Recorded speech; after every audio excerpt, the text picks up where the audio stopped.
राष्ट्रपति रामनाथ कोविंद पत्नी सविता कोविंद के साथ विशेष विमान से शुक्रवार शाम भोपाल पहुंचे। आज सुबह राजभवन से रवाना होकर वो Kushabhau Thackeray international convention centre पहुंचे। यहां पर वो एक देश एक स्वास्थ्य पर आरोग्य मंथन कार्यक्रम में शामिल हुए हैं। मुख्यमंत्री शिवराज सिंह चौहान ने उन्हें आंवले का पौधा भेंट कर उनका स्वागत किया। इस दौरान राष्ट्रपति रामनाथ कोविंद ने कहा कि 2-2.5 साल में दुनिया अदृश्य महामारी के दौर से गुजरी है। 1 से 2% लोग ही शायद इस महामारी के प्रकोप से बचे हैं। किसी न किसी रूप में हम सभी इससे प्रभावित रहे। देश और दुनिया के वैज्ञानिकों ने वैक्सीन बनाकर मानव जीवन की रक्षा की। वैज्ञानिकों का मैं अभिनंदन करता हूं। वहीं मुख्यमंत्री शिवराज सिंह चौहान ने कहा कि स्वस्थ रहने के लिए योग व अन्न भी ठीक होना चाहिए। हम जैसा खाते हैं वैसा बनते हैं। आंत दांत शाकाहार के लिए बनी है। हालांकि मैं ये बात अपने लिए कह रहा हूँ, किसी पर थोप नहीं रहा हूँ। मध्य प्रदेश देश का दिल है। यहाँ की जनता राष्ट्रपति जी को दिल से चाहती है। हमने तीनों पद्धतियों का उपयोग कोविड से लड़ने के लिए प्रयोग किया। काढ़े का वितरण कर सबको उपयोगी के लिए अनुरोध किया। योग से निरोग अभियान शुरू किया और आयुर्वेद, एलोपैथी व योग का भी हमने उपयोग किया। हमारे माननीय राष्ट्रपति जी को दिल से चाहती है, क्योंकि एक सामाजिक और राजनीतिक कार्यकर्ता के नाते उनका कई वर्षों से मध्य प्रदेश से गहरा रिश्ता रहा है। और इसलिए मैं एक बार फिर आपका हृदय से स्वागत करता हूं। मध्य प्रदेश प्रफुल्लित है, प्रसन्न है, हम सब आनंदित है आपको भोपाल मध्य प्रदेश की राजधानी में पाकर। पिछली बार आपको मार्च 2021 में पधारे थे। जबलपुर भी और दमोह भी कार्यक्रम हुआ था। आपका व्यक्तित्व, आपके विचार, आपके कृतित्व हम सब की प्रेरणा का एक केंद्र है। और इस मंथन में मैं आरोग्य भारती का अभिनंदन करता हूं।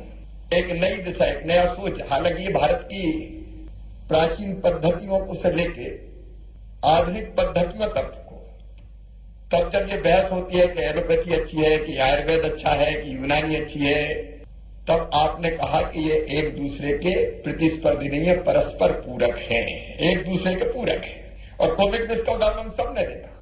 हमारे यहाँ का दुनिया में पहला सुख निरोगी काया शरीर माध्यम खल धर्म साधनम। स्वस्थ शरीर के बिना काम नहीं चलता। और स्वास्थ्य भी केवल शारीरिक नहीं चाहिए, मानसिक भी चाहिए, बौद्धिक भी चाहिए, भावनात्मक भी चाहिए। केवल पहलवान बनने से काम नहीं चलता। और इसलिए कैसे ये सारे स्वास्थ्य हम हासिल कर सकें, प्राप्त कर सकें। और उसके लिए भी अगर मैं सोचता हूं एक सामान्य नागरिक के नाते, तो हम बीमार ही ना हो, उसके लिए योग और प्राणायाम, ध्यान ये रामबाण है। मैं स्वयं करता हूं। लेकिन सर्जरी में एलोपैथी का कोई मुकाबला है क्या? एक्सीडेंट हो गया, उस समय हम कोई चूरन की पुड़िया थोड़ी देंगे। उस समय तो बचाना सर्जरी को ही उपाय है। तो हर एक का अपना महत्व है। और इसलिए इन सबको एक मंच पे लाके हम कैसे बेहतर उपयोग करके केवल भारत का नहीं, केवल अपने प्रदेश का नहीं, दुनिया का स्वास्थ्य कैसे बेहतर हो, उस दिशा में हमारा देश काम करे। और ये पवित्र काम आरोग्य भारती ने अपने हाथ में लिया है। मैं आपका अभिनंदन करता हूं। यह हमारा सौभाग्य है कि आज भारत के प्रधानमंत्री श्रीमान नरेंद्र मोदी हैं। एक वैभवशाली, गौरवशाली, संपन्न, समृद्ध और शक्तिशाली राष्ट्र का निर्माण वो कर रहे हैं। और शक्तिशाली राष्ट्र मतलब स्वस्थ राष्ट्र। इस कार्यक्रम में भाग लेकर मुझे अत्यंत प्रसन्नता और संतोष का अनुभव हो रहा है। संतोष इसलिए कि पिछले 2-2.5 वर्षों में पूरी दुनिया एक अदृश्य महामारी के दौर से गुजरी। और बहुत कम लोग होंगे, शायद 1-2% हो पूरी मानवता का, जो इस अदृश्य महामारी के प्रकोप से बचा हो।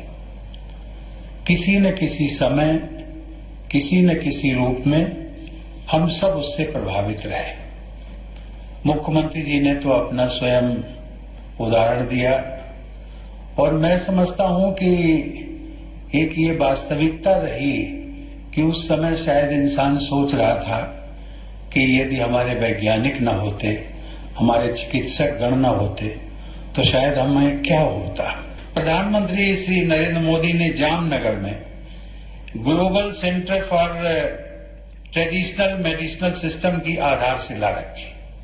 वहां भारत सहित विश्व के 170 देशों की चिकित्सा पद्धतियों पर अध्ययन और शोध करने की योजना है। ये एक बहुत ही सुंदर और सुखद पहल है जिसकी भरपूर प्रशंसा करनी चाहिए। ऐसे सभी समग्र व समावेशी प्रयासों से आरोग्य भारती के प्रकल्पों को भी संबल प्राप्त होगा।